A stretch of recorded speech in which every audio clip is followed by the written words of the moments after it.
Hi, this is Robert Hill from the Hill Haunted Pumpkin Patch. Today I wanted to show you the head of my pumpkin scarecrow. I made this out of paper mache, and this pumpkin head is the one that the pumpkin scarecrow that's on the intro to the videos that I've put on YouTube. I learned how to do this from other people on YouTube that had posted videos about making a pumpkin out of paper mache, and so the credit goes to them. But yeah, this was a lot of fun.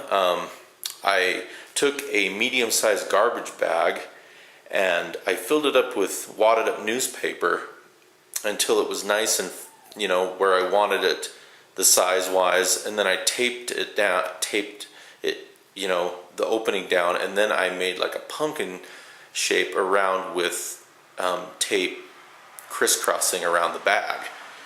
And then I paper mache'd over it, probably about 4 layers of paper mache.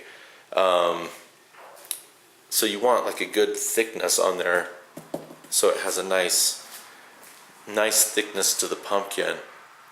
And then afterwards you cut off the bottom and then you pull out the paper out of the bottom of the pumpkin, right, like that, and then it leaves the pumpkin. So yeah, and then to make the stem here, I went and used one of these guys, just a cardboard tube,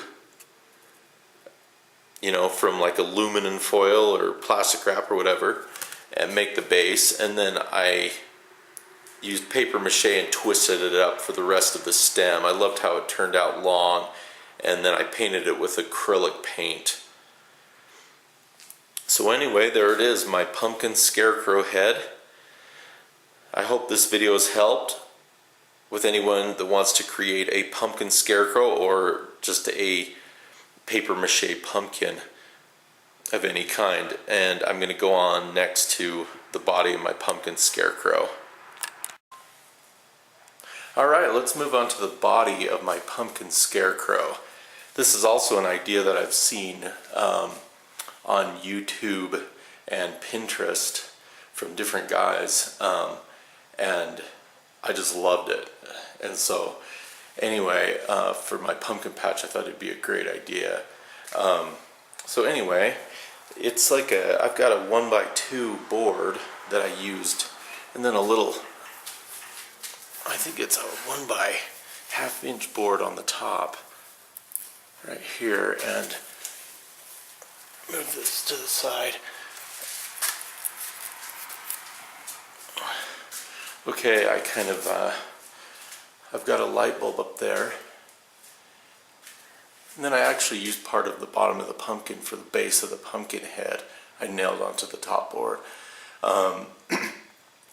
And then I zip tied. I got some zip ties. They're really easy to use and they hold stuff really good. So I've got a light bulb, and then I've zip tied the light bulb onto there. And as you can see, I've made like a cross with the 1 by, I think it's a 1/2 inch board, and this 2 by 1 board.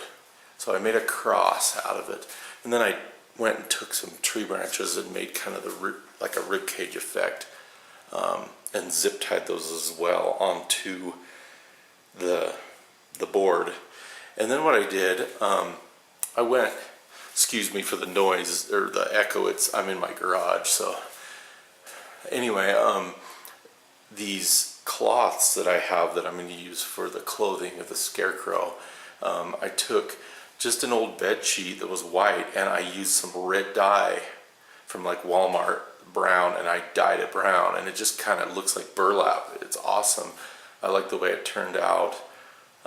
So yeah, I mean, the sheet I already had and the red dye was a couple bucks, and the zip ties were a couple bucks from like Lowe's. So not much cost involved in this. So anyway, what I'm going to do is I'm going to zip tie some long branches to the sides for arms. I haven't quite got to that phase yet.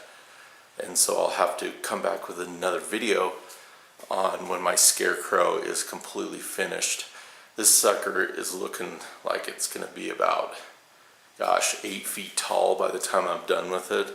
So I mean, it's going to just really add an awesome effect to the pumpkin patch.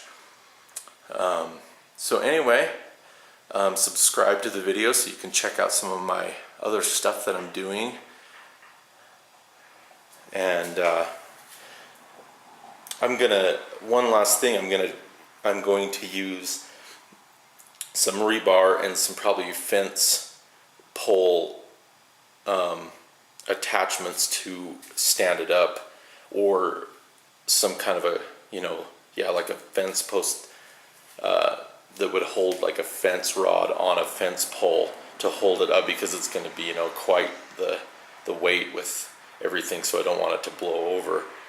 So I've seen that on another video where they used a rebar, and then I think they used a couple things where they had like a loop on the back that they screwed on, a metal loop, and it held the rebar to the Scarecrow. So there's some different ways to do it, but anyway, I'll figure that out. But thanks for watching. I hope this helps if you're thinking about doing a pumpkin Scarecrow. All right, thank you, and have a great day.